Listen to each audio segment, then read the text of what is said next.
Is humility important to the character of an effective and authentic leader? What does a top consultant do when the CEO they're working for is kind of just going through the motions and just kind of making it up as they go along? And finally, why are there so few good CEOs in organizations throughout the world? So let's get back to our conversation, part 2 of our conversation with Chris McChesney, author of the book, 4 Disciplines of Execution and Business Execution Expert. Here we go.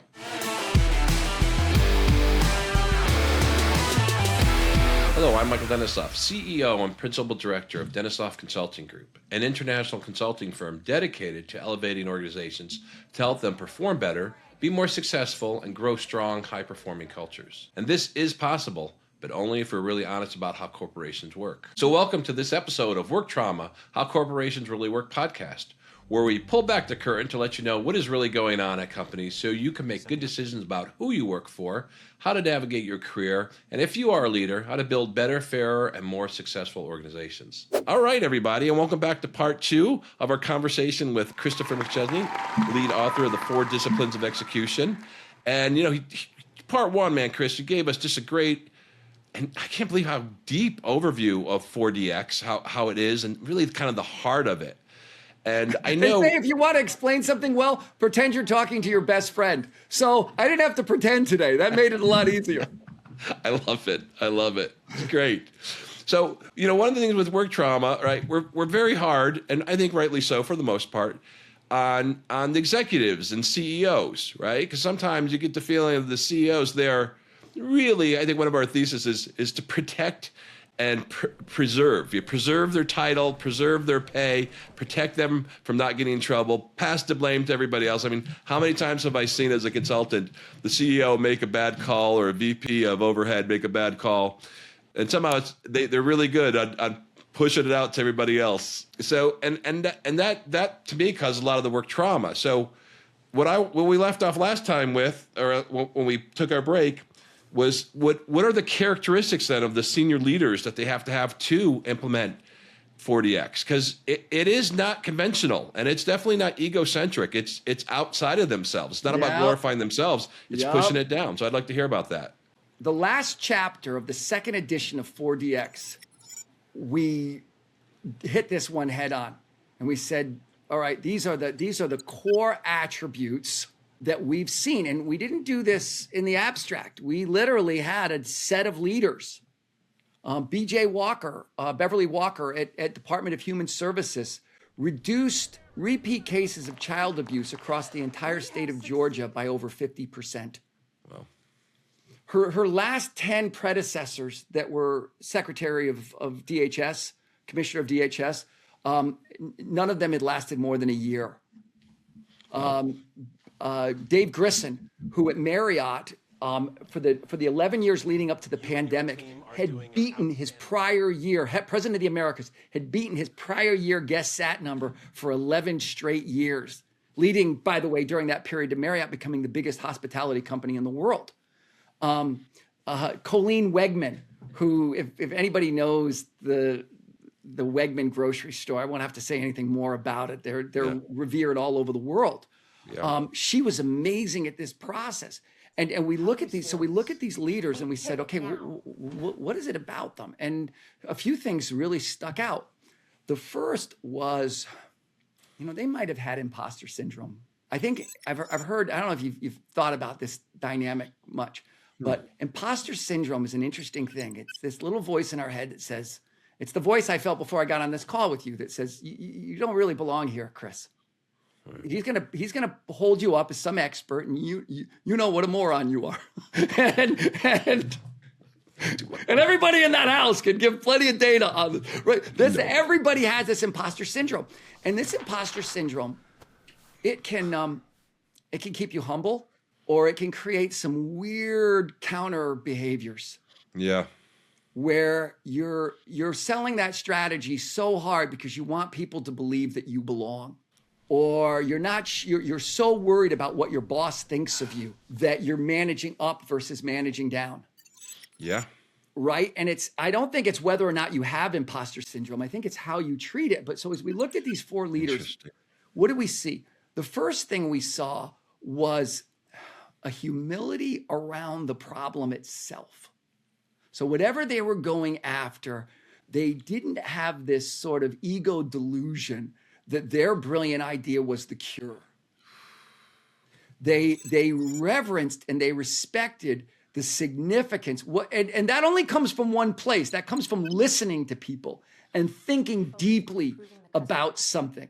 So put that number one. There was a sense of humility. The other place, the humility, and these were not humble people. These were people, boy, I watched Beverly Walker just tear some people up one day. Like that were out of line and had it coming, but wow, what a gift. Right? Do not cross that lady. Right? That note to self. A dear friend to this day, I love her to death. But even though they weren't what you would call humble people, there was a humility first to the side. Like what was BJ's bigwig was reducing the incidents that led to death and serious injury across Department of Children and Family Services, mental health, public welfare. She had 20,000 people, and she wants to reduce by 50% the incidents that lead to death and serious injury. Oh, listen to this. And legal counsel, when she's coming up with this goal with her team, legal counsel steps up. I didn't even know who this woman was, and says, sorry, BJ, I got to override you on that one. If we have a goal that says reduce incidents that lead to death and serious injury by 50%, we're acknowledging that we cause death and serious injury. And we're leaving ourselves open. And I thought, crap, I really like that goal. And BJ said, thank you, and duly noted. We're doing it anyways. I was like, wow, I want to be her.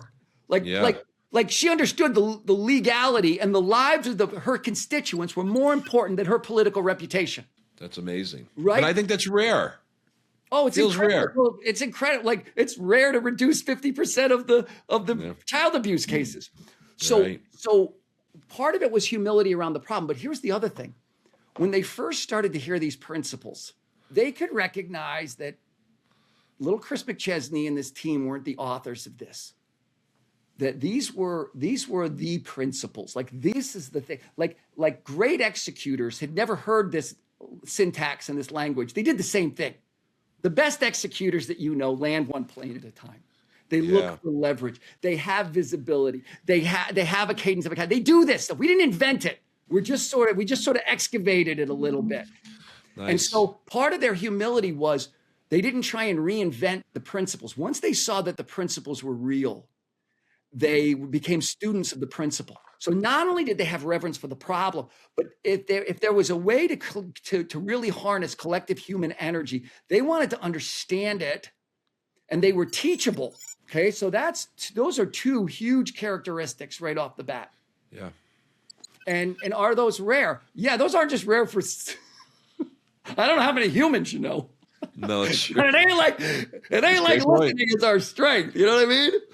That's a great point. Except a lot of CEOs, they have a lot of power and a lot of money, do a lot of damage. Yeah, right. They have bigger opportunity to have damage. All right. So here's the next one.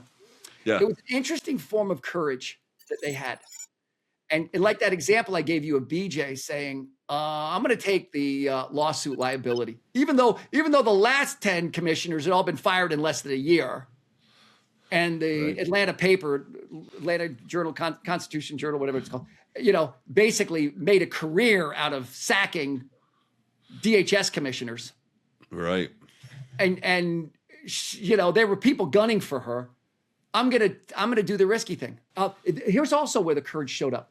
The courage showed up not to bank everything on stroke of the pen, not to bank everything on something with a quick return.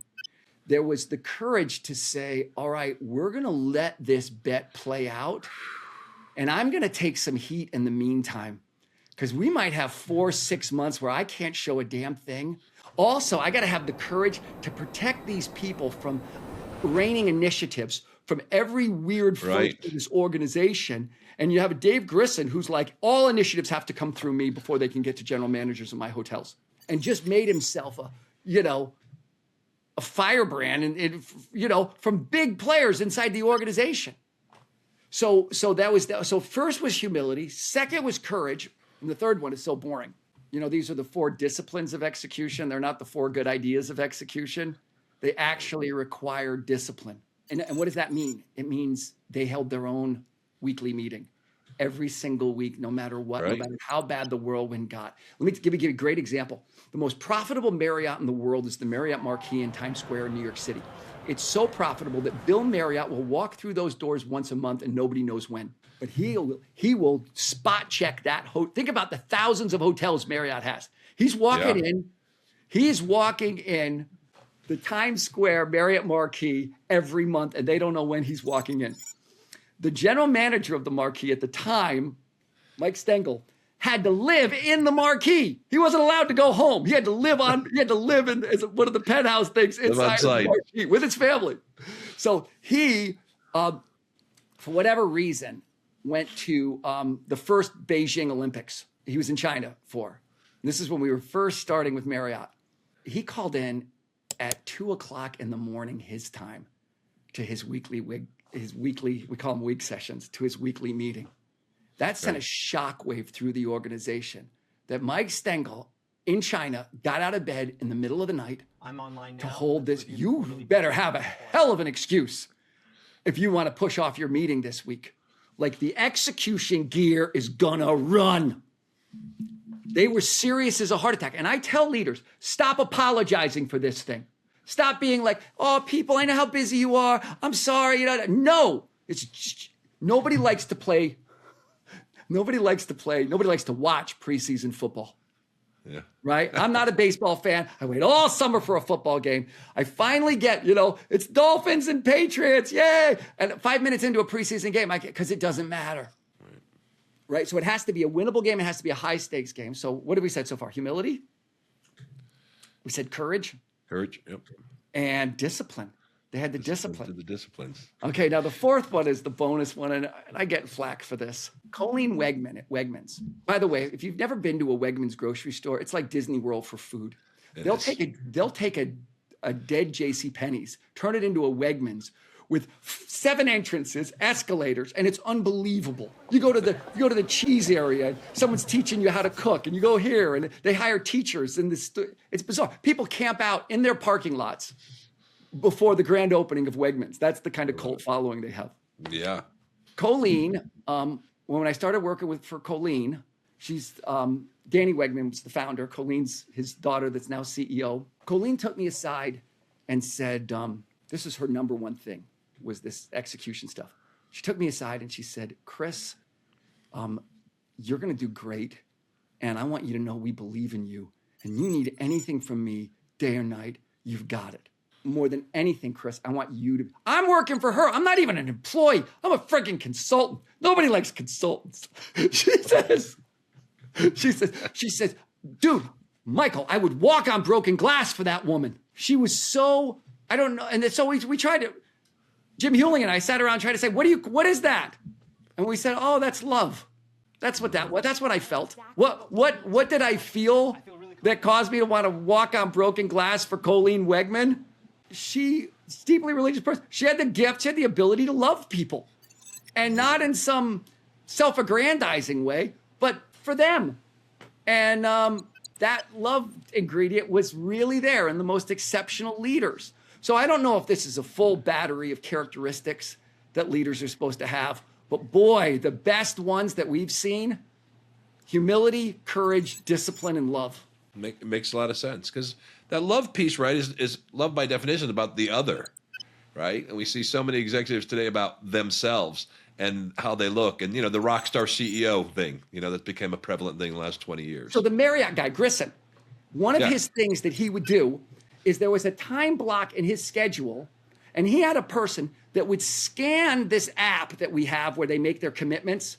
Like Marriott's up to 10 million commitments now against strategy. But he could scan this week's commitments and he could see wins. And so this guy would come into Dave Grissom with all the things Dave's got to do, and he would just start reading off cool stuff he found in the system. And then notes would get sent to the people that Dave picked. And all of a sudden in the system, a note from Dave Grissom would pop up and say, hey, I saw that you had a 4-point jump in arrival experience last week. Just want you to know how important that is. That's amazing for that property.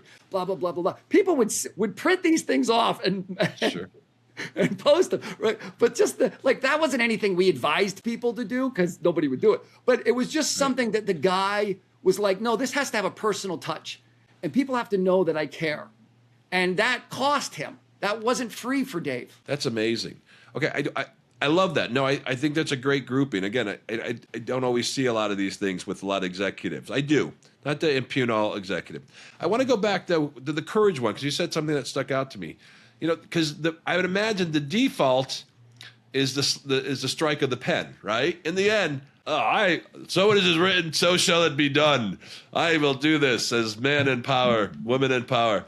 That's the default, especially when you get a little worried. Like you said, hey man, there's that 4-month period where you're kind of shielding the people from everything. You're trusting the process. The roots are growing deep. The bamboo shoot hasn't shut out yet. Please give me the easy answer. And that's. But how do people overcome that? How do you coach them to say? A lot of times, they don't really overcome it. They just have to get real. And when you give people that diagram and you make them work through, like there is a third option. There's the stuff you can get done. There's the stuff you can buy and order. And then there's a third column of stuff that I describe it like this. It lives at the intersection in your brain of really important, and if I'm honest with myself, it's not going to happen. So what we tell them to do, Michael, we tell them to put everything they think they can get done with stroke of the pen, put it over there. Strike that pen as much as you can. Put everything you think could happen in the whirlwind. I want to keep that middle column really clean, because whatever we put in there, we're bringing it. And so it forces this level of reality that says, I'll tell you the one that's got me. If we could just do this, because they've done stroke of the pen for a while. They've tried stuff. Like we have very few, you'll like this. We have very few implementations with brand new bosses that just got a lot of power. They're not calling us. They still think their ideas are fantastic. Yep. When Grissom called us, Grissom was coming out of accounting, and the operations people were saying to Grissom, look, you're really good at the numbers, Dave, but managing a property with 1,200 rooms, that's taken a career to learn. How about you do the numbers? I'll manage the operations. And Dave was like, how about not? How about you tell me what your wildly important goal is for all 17 of your departments, and we talk through what the lead measures are. How about we do that? Wow. So I love this. So part of that answer that I like is you're not asking them to give up the pen, right? You're not saying, hey, I want you to be a totally different person, and I want you to sing Hare Krishna, and bang a tambourine. Say, no, do that. Do the winner, but here's the section that's going to be the game changer. It's going to take you to the next level, and you go about it differently. And I don't know how these executives would have been viewed prior to these things. I don't know if maybe they were the bad guys just because they didn't have a tool. Now, that's not to say, because for every example I've given you, Michael, I can give you 20 for people that didn't have the courage to hang with it, that didn't have the humility, that we're frail, delicate creatures with big egos that we're all trying to hide. That was my next question. So what do you do in that? So you have the system, it's proven, it's pretty straightforward, right? So what do you do when you start going, hey, this guy's kind of going through the motion, or this woman's trying to go through motion, or there's kind of wearing this by 4DX as window dressing? What do you do in that situation? You don't have to do anything. It dies. We go. So that one takes care of itself, man. It's got its own built-in cleanup operation. It's flavor of the month in 3 months, and we go spend our time with somebody that's serious. Yeah. Yeah, it takes care of itself. But I'll tell you what we do like to do is we like to. This is Truett Cathy from Chick-fil-A. Truett's whole strategy was let's get good, then let's get big, and he spent 60 years getting good. Now he's big. And so inside of every organization, I always push leaders, let's go small. Let's not spray and pray. Let's prove to ourselves in this region with 14 hotels that we can actually do this thing. Or let's take one manufacturing facility. Or let's take one county. And if we learn how to make this work in this organization, right, then we're just scaling, and we take our learnings. We all learn together. But I try and keep them small.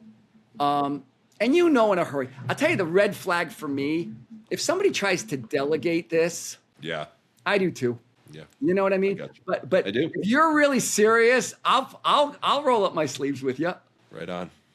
All right. So So my next question, because I want to get a bit naughty here. Now, you know me, I have sometimes what I like about what you do, not just because you're my best friend from childhood, but I really like because it's tangible, it's real, right? But I'm very hard on a lot of these, quote, thought leaders through the last 20 years who are about their brand and about saying these sensationalized things. Unlock the infinite potential of your inner signature. And it just drives me nuts because it's the opposite. It's tangible. Although it sounds good, it feels good maybe. But I think about some of these folks who say, tap into the minds and hearts of people, right? Sorry about the bad British accent. We're both thinking of the same person. You're going to get me in trouble. Right. So no names needed. But what I'm saying is, instead of trying to have a program about tapping into the hearts of my people, how about treat them well, give them the chance to make progress and have something meaningful in their local world, instead of having a program about tapping into people's hearts? How about just tapping into their hearts? It's just driving me nuts. And I see this thing all the time where I think part of it's kind of like in the NFL. You got a running back and he's going to make $30 million a year. And the next guy like, well, I better make 32. I'm better than him. So I've kind of seen this with the evolution of some of these thought leaders. They all have to outdo themselves to, we want to do this. We want to get the best out of people. We want to really tap into their creativity. We want their minds and souls. I'm like, well, my mind and soul, my heart belongs to my God and my family. So, and a lot of what you're saying is very straightforward. So how do you counteract that? Or how do you see some of these thought leaders, I guess? You got to, where there's supply, there's demand. And where's the demand coming from? And I think, so why do management books sell? Why are there so many? Well, there are millions. The odds, we didn't expect 7 Habits to become a bestseller. We wanted to have a serious consulting practice. We had to have a book. We didn't think anybody was going to buy a book with the word discipline and execution on the cover.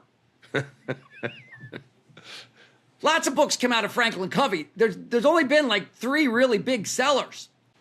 All right. So it did buy it. It did sell, and it was a surprise.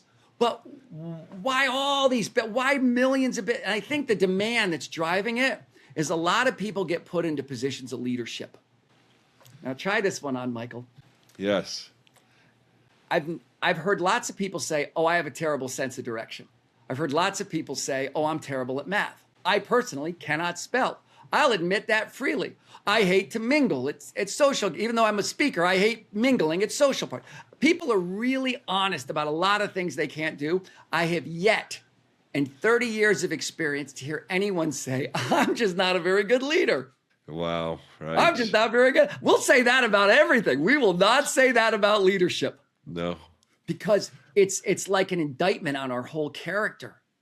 And when a lot of people are being put into management, and a lot of people are being put into supervisory positions, and the level of insecurity that's associated with that, nobody wants to be Michael Scott from The Office. The Fundamentals of Business by Michael Scott. Over 1 billion sold. More than the Bible. I'm not surprised. I was on the phone with a group, and one of the kids from one of the people I was working with yells. I could hear him yelling from the other room. Is that Michael Scott? And I was the one talking. Uh-oh. World best one. That's what she said. I was in the fetal position for about a week. All right. Oh, that hurts. So I think the fact that there is so much, I think the fact that there is so much insecurity around, why is there a lot of ego? There's a lot of ego because there's a lot of insecurity. I don't think it necessarily stems from horrible character, but boy, an insecure leader is a danger. And we all have those same impulses. We have those same insecurities. It's what we do with them. And I think this is why people who are really humble about, okay, it can't be about me. All right. We've got to win as a girl. Like there are some character hurdles you got to overcome, and they're not easy. And I hope I'm not making this sound bigger than it is. No. But I think it's basic human insecurity that fuels a lot of leadership frustration and frustration with leadership. I think that's true. And I think that starts, my God would tell me it starts early because, listen, I'm tough on leaders because there is more onus on them, especially executive. They get paid more, they have more responsibility. They better be better. They're getting Amen. paid for showing good judgment. But there's most companies do not really train their leaders all that well, or they haven't had good models of good leadership. And then I think you come to a cross where you say, man, I'm with all my securities, I'm gonna make it work for me. I'm gonna be honest with myself, I'm gonna be self-aware. Or but over years, man, over 20, 30 years, you could build up quite the monster hiding those. It's like Vecna from Stranger Things, chapter 5. Sorry, I did that. No, right? Because he became the thing he hated, even because of his insecurities. Hey, there's another element to this too. And I think pressure is a compounding factor. Yeah. And there is something about owning a number and owning results and being the one responsible. I remember one of my daughters started a business, and it's just a bridal store. She had half a dozen people working for her. And the amount of complaining that people did, and nobody appreciated like how much work she was doing. And she wasn't making any more than anybody else was. And just the weight of the pressure that you feel in these positions. Boy, I tell you, let me do this. I'm gonna show you something. I'm coming right back. Yeah. My daughter, Sarah, different daughter, is an artist. Of course, I remember. And I commissioned 2 pictures. The first, isn't she good? Wow. It's amazing. And the second is an otter. Oh, wow.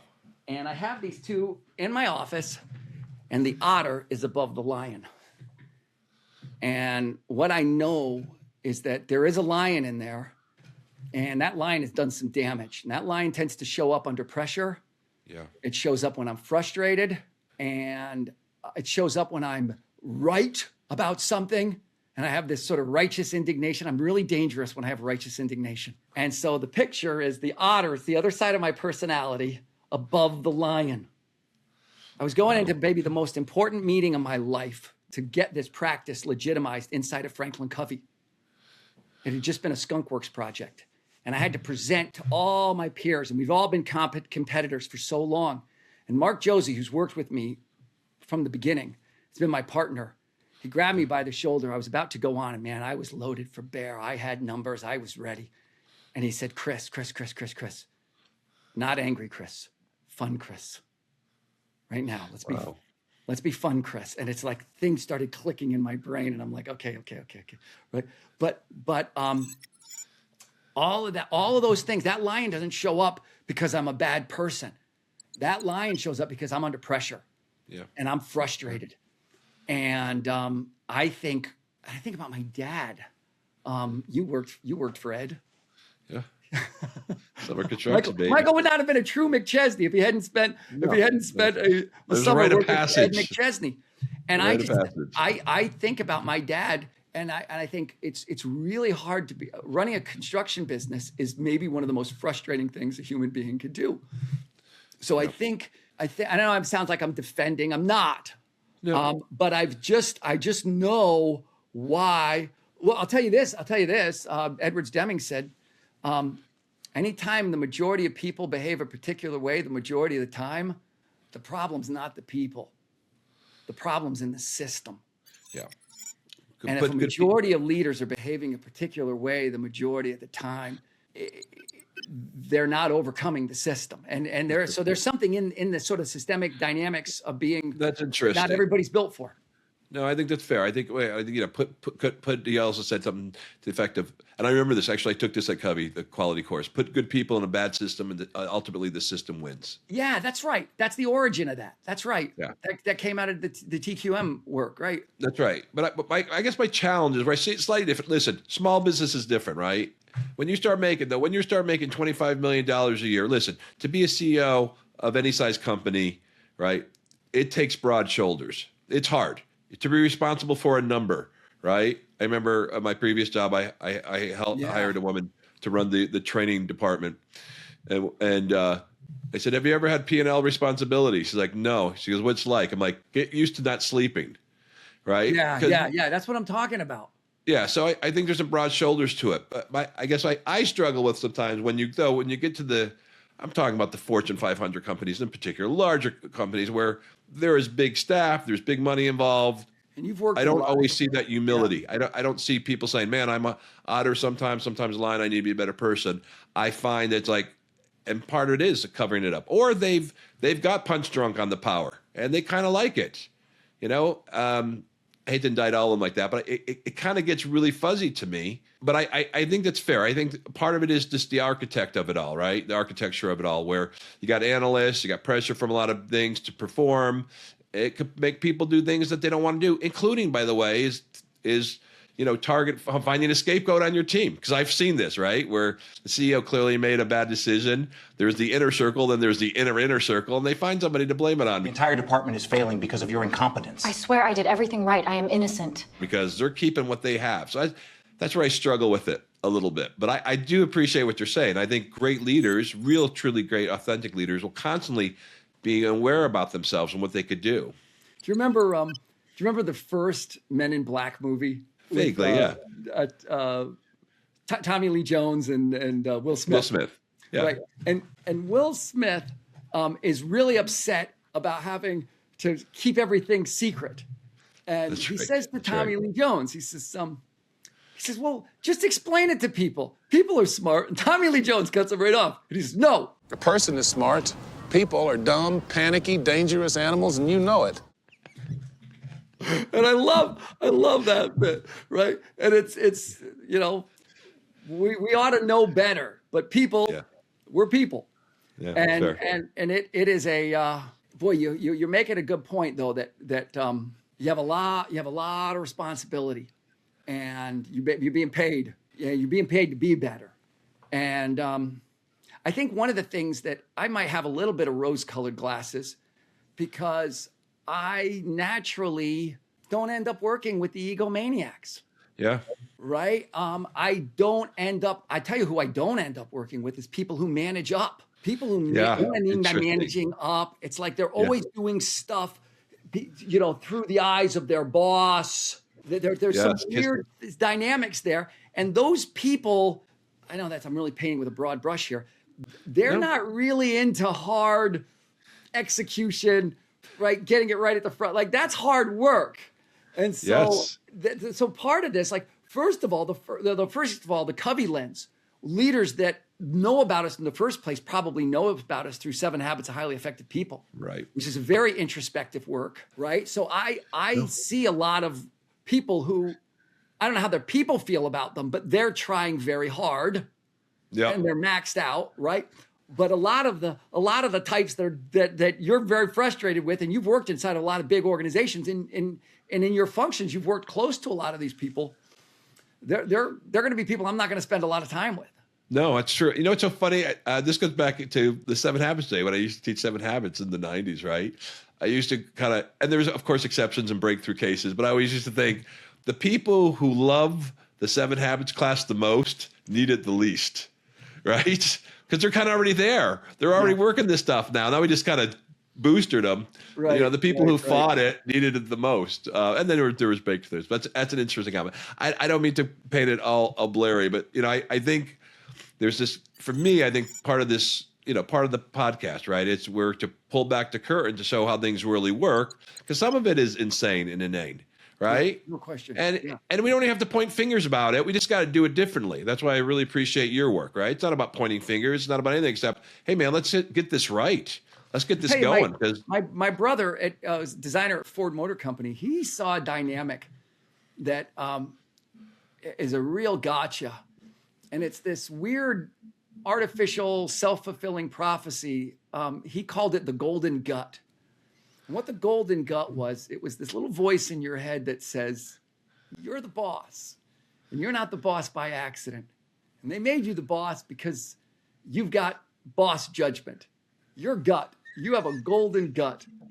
So listen to everybody else, but you know what? In the end, it's not an accident. You're the boss.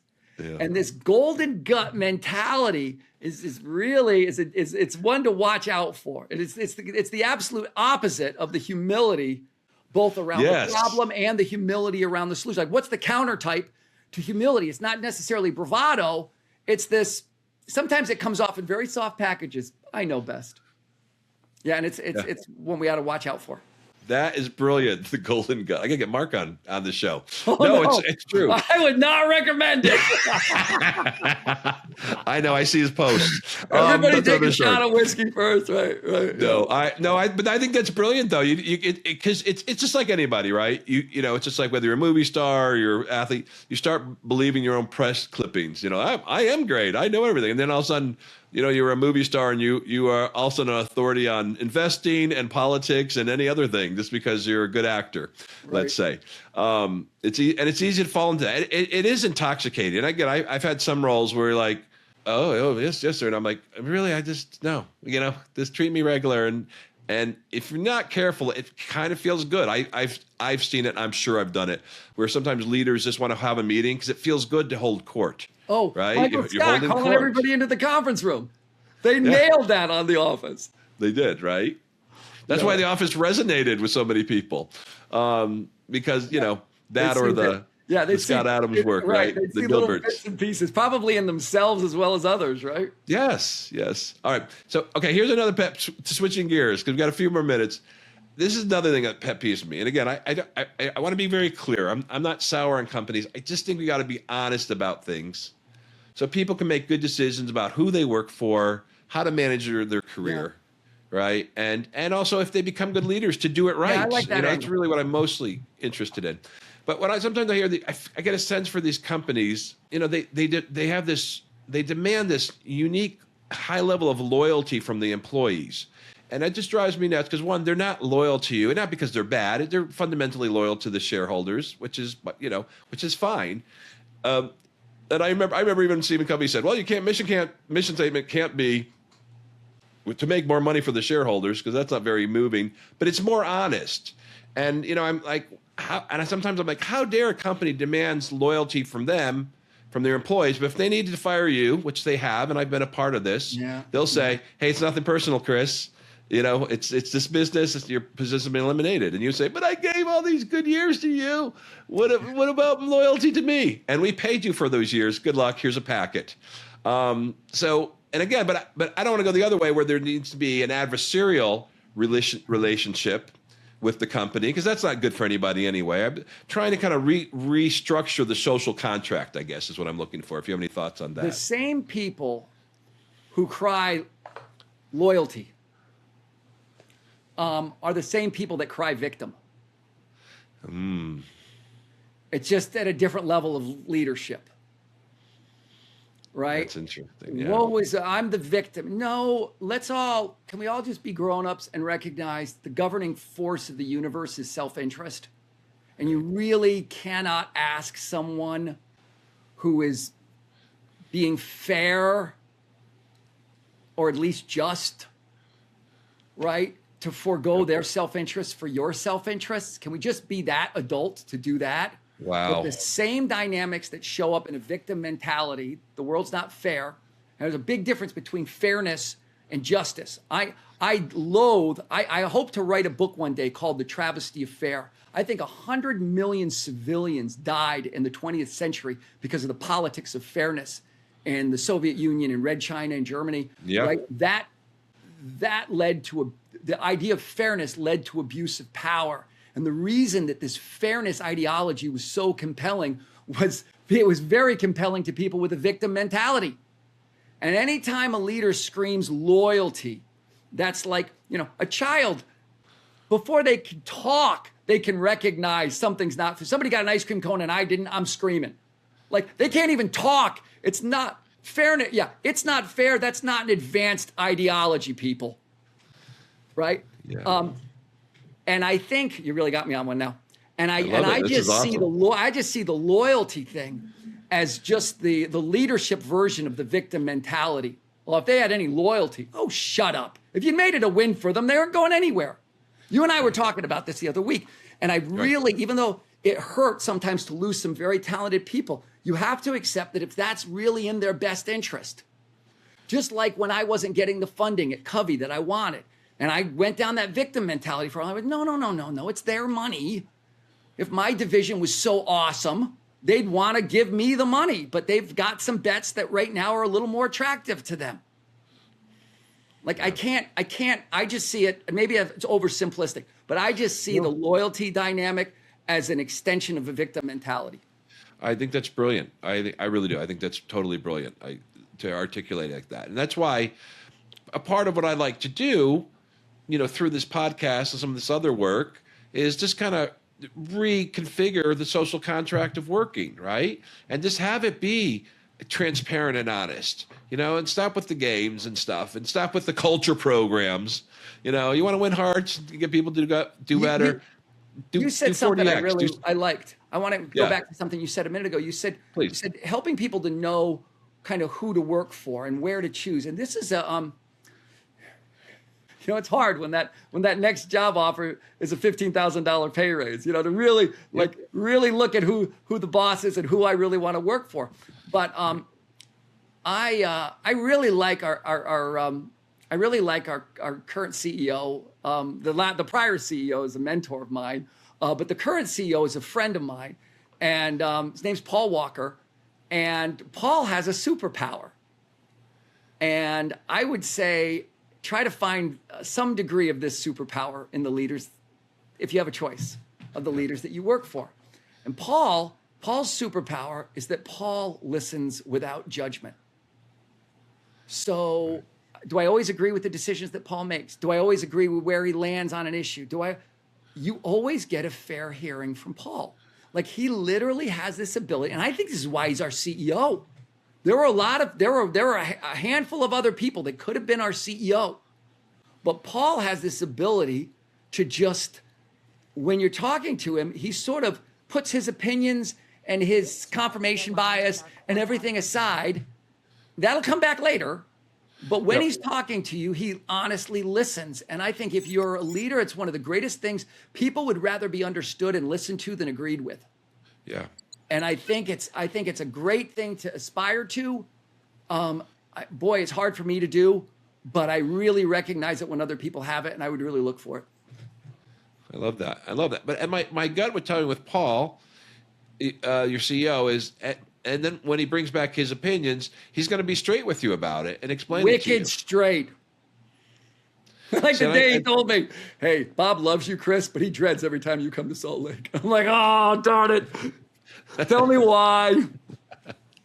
Chris, you show up with 40 slides and you run over him for an hour for starters. I'm like, okay, I can work on that.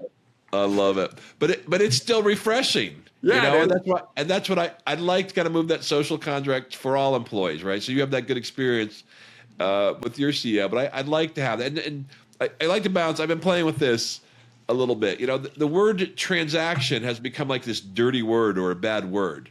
And I'm like, we want to be transformative. And then, again, this is where I think it's the posturing. I want to be super transformative. I want to be esoterically transformative. Like, how about we just treat people well, pay them fairly, get them involved in their local progress, right? And meaningful work. And all that stuff takes care of itself. But there's this thing like, well, life is transaction, right? Because if I have I wonder how much of that is ego driven. Yes, I think a lot. I'm a transformative leader. Michael Scott was always looking for something bigger. There was always this. It's not just about. Yeah, no, it's right. I'm a transformative leader. You're just transactional. But I think about this. So if I have I'm sure you do too, right? You have your go-to restaurant or two.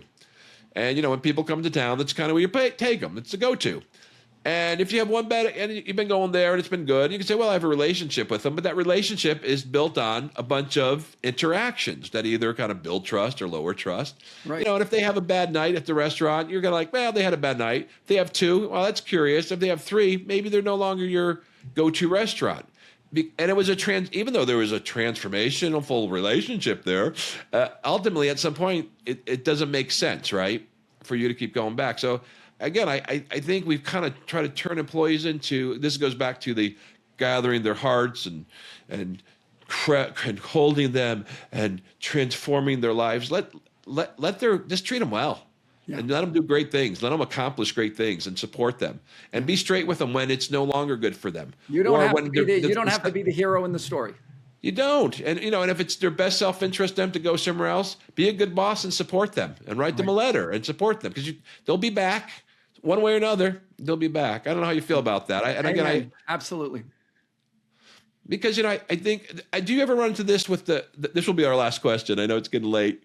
But because a lot of what I like about the 4DX stuff is it's there, man. It's hard, but it's still straightforward. It's doable. And I've read the book at least twice. It's hard there's no foof in it. There's no foof. It's just kind of, this is how it is. This is what you got to do. And I think about,